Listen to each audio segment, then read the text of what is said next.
Hello, this is Jonny from Job for a Cowboy, and you're watching PitCam TV.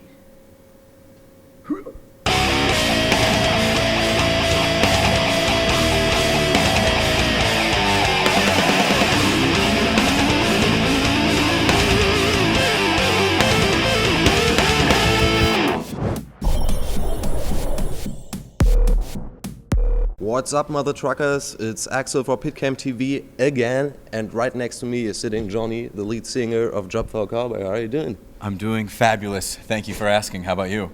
I'm pretty fine. By the way, Nice. fabulous, not Nice. good. Fabulous is good. But Doing great. It's a bit more than good. No, I'm doing good. It's been a good day. I don't know. Do you enjoy Berlin? I have you mean, seen it's, anything? No, not today. It's like a really kind of a shitty rainy day. Oh yeah, it is. So it's been a whole lot of hanging out in the club. That's about it. So, meh. But how's the tour going so far? It's a bit more than 2 weeks. Yeah, I mean, the tour is awesome. For lack of a better word, we've toured with Dying Fetus, Revocation, and Cerebral Bore. So it's really just meeting up with old friends and having a good time. I mean, it's been awesome. So Yeah. can't really complain. It's like summer camp. Like back in the years? Yeah. You're not as old as I thought you were. Yeah, how old did you think I was? 25? That's how old I am. Yeah, My fault. that's a good guess. So let's talk about the current record, Democracy. Yeah. It's pretty political. Yes. So you really reflect what's happening worldwide. Yeah, I suppose so. I've explained it this way multiple times before. I think for me, so many bands in our genre get so comfortable with singing about, the stock pile of, extreme metal topics. Gore, gore, mummies, anti-Christianity. Satanism, zombies. Satanism, zombies, werewolves, you name it. And I've really respected bands, like Napalm Death, Misery Index at the Gates, who have that more of a punk rock attitude, more of a, I guess a political punch to them. And I don't know, that's just kind of the stuff that's keep me a little more interested. Do you think the lyrics are read by your fans and taken serious? I mean, I guess I don't know. I feel like a lot of metal fans, I think they usually expect that gore and mummies sort of thing. So I don't really expect a whole lot of fans to really dig too far into it. And I'm not here to preach and shove my opinions and thoughts down people's throats. It's just kind of my own little personal thoughts and almost like my own little journal. So I think, I don't know, I guess that's just the easiest way to describe it. Did you get any response ever from fans for your lyrics? Yeah, of course. There's a handful, but honestly, not a whole lot. I think a lot of people are maybe still unaware of what we write about, and which is fine. A lot of people don't. When it comes to metal, I feel like they don't dig too far in the lyric world. So, what are you gonna do? What are you gonna do? I don't know what you're gonna do, but I'm gonna ask you another question. Okay.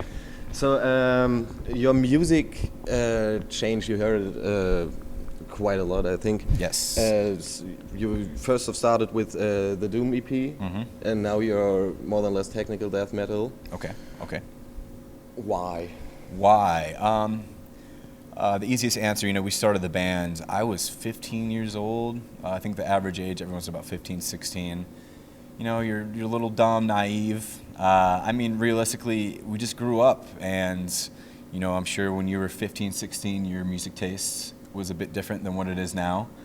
And it's just a progression as getting older.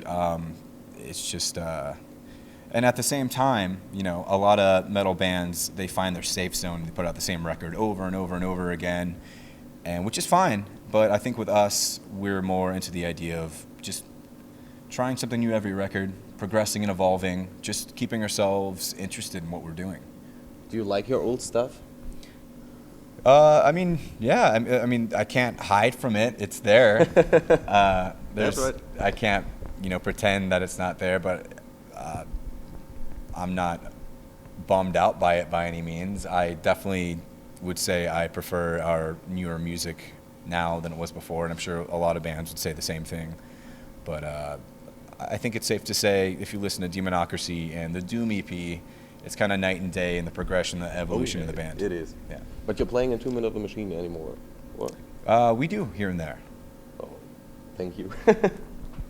So you're pretty much about a decade in business now, in metal business or music business. What do you mean? You formed in 2003, and now it's 9 years later. Yeah, pretty much. It's scary to think about. Jesus, it's been that long already. So, Whew. Is it that life that you thought it would be as a musician, or is it a complete other thing? I mean, honestly, when I first started the band, I never, ever expected to make it this far. I mean, just even going to the UK and Europe, even Canada, I originally thought I was going to go, just tour a little bit in the West Coast with the band. This is a lot more than I could have ever expected. I'm almost, in retrospect, surprised that, it's been going on for this long. What can you say, though? It's been an awesome ride, and like I said, looking back at it is really humbling. I don't know. We've had a lot of success, and there's been a lot of cool things that have happened in the band, so it's great. So what about drugs and drinking? Yeah, drugs and drinking. So I heard you kicked Brand because of drugs? You know what? Nobody has ever asked me this before, and I don't understand why. Because, I mean, a lot of kids get really confused of why he's not there. I mean, not really anymore. Nick's been in the band for quite a while now. But, I mean, it was kind of a mutual exchange. Brent took drugs, maybe a little too serious. Couldn't get his priorities straight, kind of. Maybe drugs was the biggest important thing in his life than anything else. And but yeah, I mean, you're in a band, a metal band, drugs and alcohol are rampant, running around. And alcohol? Alcohol? It sounds yeah. But no, I mean, there's a lot of that, and some people take it too far. But you keep drinking? Yeah. Before going on stage? Of course. Is that professional? I mean, being in a metal band, Is it good for your voice? I'm going to say yes. So your kids out there, keep drinking before going on stage. Okay. The U.S. presidential election is on. Mm-hmm. For whom are you going to vote for? I'm honestly not ecstatic about either or. I look at the Republican and the Democratic Party as being two sides of the same coin. They're both being paid off by very similar, if not the same, contributions out there. It's just, I don't know. It's a system to me that doesn't really work. I understand. Yeah. So thank you, Jonny, and we're looking forward to the show. Thank you. And keep drinking. I will.